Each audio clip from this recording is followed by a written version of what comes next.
মাননীয় প্রধানমন্ত্রী, আমার নাম ফারজানা রূপা, আমি ৭১ টিভিতে কাজ করি। নতুন প্রেস সেক্রেটারি বলেছেন ইন্টেলিজেন্ট প্রশ্ন করতে আর চীন বিষয়ক প্রশ্ন করতে, কিন্তু একটা বোকা প্রশ্ন আর বাংলাদেশ নিয়ে প্রশ্ন করতে চাই। হ্যাঁ, তো ওটা ওটা রুটিন কাজ, ওটা বলতে হয়। আর আমি তো আছি। জি, আপনার প্রশ্রয় মাননীয় প্রধানমন্ত্রী। মাননীয় প্রধানমন্ত্রী, কোটা বিরোধী আন্দোলন চলছে এখন পর্যন্ত। মুক্তিযোদ্ধাদের অনেকে, আজকে সকালেও একজনের সঙ্গে কথা হচ্ছিল যিনি মীর কাসিম আলীর সাক্ষী দিয়েছেন, তার সাক্ষ্য প্রমাণের ভিত্তিতে খুবই শক্তিশালী সাক্ষী। আমি তার নিরাপত্তার স্বার্থে এখানে নাম পরিচয় বলছি না। তার স্ত্রী ক্যান্সার আক্রান্ত, তার নিজের শরীরের অবস্থা খুব খারাপ, কিন্তু চিকিৎসার টাকা নেই। এই আমাদের মুক্তিযোদ্ধাদের অবস্থা এখন পর্যন্ত, এবং তাদেরকে উদ্দেশ্য করে প্রতিনিয়ত অবমাননাকর বক্তব্য রাখা হচ্ছে। ঠুসঠাস কোটা থেকে শুরু করে নিশ্চয়ই আপনার নজরে এসেছে। তিনি তার ব্যক্তিগত অসুবিধার কথা বলার সাথে সাথে গণমাধ্যমে দেখেছেন যে আজকে আপনার সংবাদ সম্মেলন, এ বিষয়ে আপনার দৃষ্টি আকর্ষণ করার জন্য অনুরোধ জানিয়েছেন। এই অবমাননা তারা সহ্য করতে পারছেন না, কিছু করণীয় এই রাষ্ট্রের আছে কিনা। যারা কোটা বিরোধী আন্দোলন করছেন তারা সব সমাধান আপনার কাছে চান, তারা আদালতের পথে যেতে চান না, এবং সমাধান নির্বাহী বিভাগের প্রধান হিসেবে প্রধানমন্ত্রী শেখ হাসিনা কোটা রাখবেন না কোটা রাখবেন না। ধন্যবাদ মাননীয় প্রধানমন্ত্রী। ধন্যবাদ। দেখুন, একবার তাই এই ধরনের আন্দোলন, শুধু আন্দোলন না, তখন যে সমস্ত ঘটনা তারা ঘটাচ্ছিল, মানে আমেরিকার পিছিয়ে আক্রমণ, সেখানে মানুষের উপরে আঘাত করা, কিছু জ্ঞানী গুণী আছে একেবারে ঘরের মধ্যে বসে মিথ্যা অপপ্রচার রেকর্ড করে ছেড়ে দিচ্ছে, এই ধরনের সমস্ত দেখে আমি খুব বিরক্ত হয়ে যাই। এবং তখন এক পর্যায়ে বলি ঠিক আছে কোটা বাদই দিলাম। আমি দেওয়ার উদ্দেশ্যটা ছিল যে আগে দেখো কোটা বাদ দিলে কী অবস্থা হয়, তখন কী অবস্থা হয়েছে, বেশি দূর যাওয়া লাগবে না। এবারেই দেখেন, ফরেন সার্ভিসে মাত্র 2 জন মেয়ে চান্স পেয়েছে এবার, আর পুলিশ সার্ভিসে মাত্র 4 জন মেয়ে চান্স পেয়েছে। নারীর অধিকারের কথা বলি, সব ধরনের ব্যবস্থা রেখেছি। মুক্তিযুদ্ধের পর জাতির পিতাই তো বিশেষ করে সেই নির্যাতিত নারী সহ নারীদের জন্য চাকরির ক্ষেত্রে 10% রেখেছিলেন, মুক্তিযোদ্ধাদের জন্য 30% রেখেছিলেন। এখানে আমি যখন সরকারে আসি তখন থেকে আমার ইচ্ছে ছিল যে ঠিক আছে, এই যে 30% যদি পূর্ণ না হয় বা 20%, যে কোটাটা পূর্ণ না হবে সেখানে যারা পরবর্তী থাকবে তালিকায় তাদের ভিতর থেকে সেখানে নিয়োগ দেওয়া হবে।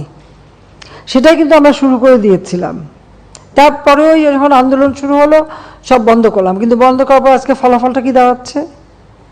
আর আমি একটা জিনিস আমি বুঝি না, সেখানে আমাদের দেশের নারীরা তো কোনোদিন সেক্রেটারি হবে ভাবেনি, ডিসি হবে ভাবেনি, এসপি হবে ভাবেনি, এমনকি কোথাও তাদের পদায়নও ছিল না।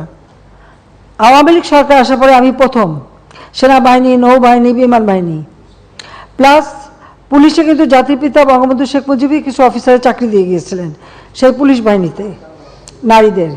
প্রশাসনের ক্ষেত্রে প্রথম সচিব কিন্তু আমি করি, এবং প্রথম এসপি, ডিসি, এরপরে একবারে মানে ওসি, সমস্ত জায়গায় যেন নারীদের একটা অবস্থান থাকে সেটা আমরা নিশ্চিত করি। লেখাপড়ার দিক থেকে জাতির পিতাই শুরু করলেন মেয়েদেরকে 8ম শ্রেণী পর্যন্ত প্রথমে অবৈতনিক করে দেওয়া, সেটাকে 12 পর্যন্ত 12 ক্লাস পর্যন্ত অবৈতনিক।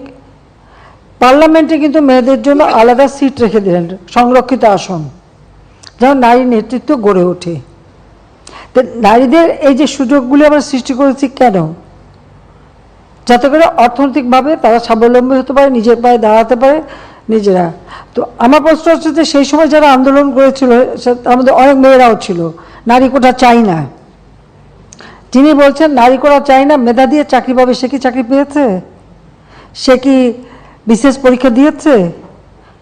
বিশেষ পরীক্ষা কি সে মানে প্রিলিমিনারিতেই সে জায়গা করতে পেরেছে? তো এই বড় কথাগুলি যদি না বলতো তাহলে এখন তো কোথাও না কোথাও চাকরি তো পেত।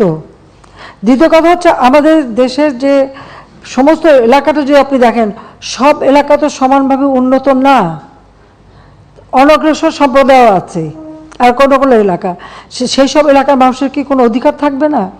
তো সেই অধিকারের কথা বিবেচনা করেই তো প্রত্যেক জেলা থেকেও যেন কেউ কোনো মানুষ অন্তত চাকরি পায় সেই ব্যবস্থা নেওয়ার কথা। আজকে যদি আপনি বিভিন্ন মানে কোটা বন্ধ করে দেওয়ার পরে যদি হিসাবটা নেন, কোথাও কোথাও দেখা যাচ্ছে যে কোনো কোনো জেলা 23টা জেলার একটা লোকও পুলিশের চাকরি পায়নি,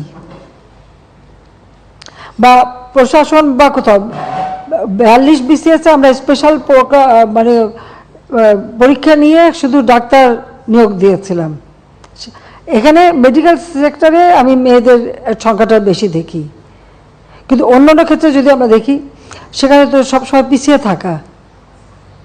তো লাভটা কি হলো? মুক্তিযোদ্ধারা ক্ষুব্ধ হলো, তারা মামলা করলো। যখন মামলা করার পরে কোর্ট, উচ্চ আদালত কোনো রায় দেয় বা কোর্টের যখন কোনো রায় হয়, সাধারণত সেই রায়ের বিরুদ্ধে এক্সিকিউটিভ অথরিটির এখন এই মুহূর্তে তো আমাদের কিছু করার নেই, কারণ কোর্টেই সমাধান করতে হবে। এখন যারা আন্দোলন করছে তারা তো আইন মানবে না, আদালত মানবে না, সংবিধান কি তারা চেনে না, বা একটা কার্যনির্বাহী অর্থাৎ একটা কাজ করতে গেলে তার যে নীতিমালা, বিধিমালা বা ধারা থাকে সেটা, বা একটা সরকার কিভাবে চলে এ সম্পর্কে কোনো ধারণাই এদের নাই, কোনো জ্ঞানই নাই।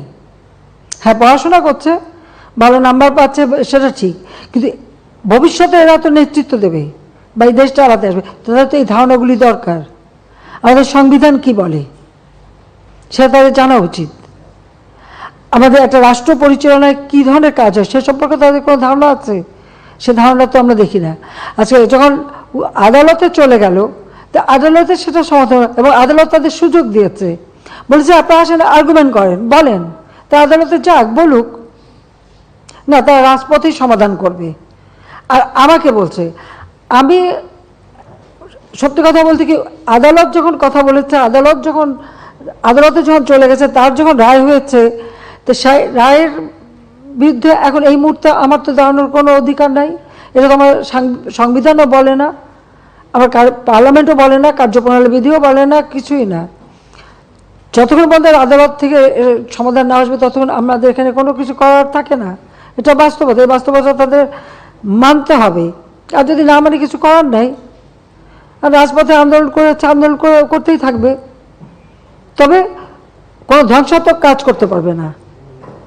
যতক্ষণ তারা শান্তিপূর্ণভাবে করে যাচ্ছে কেউ কিছু বলছে না, কিন্তু এর বাইরে যখন কিছু করবে, পুলিশের গায়ে হাত দেওয়া বা পুলিশের গাড়ি ভাঙা বা এভাবে আক্রমণ, এগুলি যদি করতে যায়, তাহলে তখন তো আইন তার আপন গতিতে চলবে, এখানে আমাদের কোনো কিছু করার নেই। কোটা আন্দোলন করবার আগে তাদের তো পরীক্ষার রেজাল্টগুলি দেখে নেওয়া উচিত ছিল, যে কোথায় তারা দাঁড়িয়েছে। আর দ্বিতীয় কথাটা হচ্ছে, মুক্তিযুদ্ধের বিরুদ্ধে এত ক্ষোভ কেন?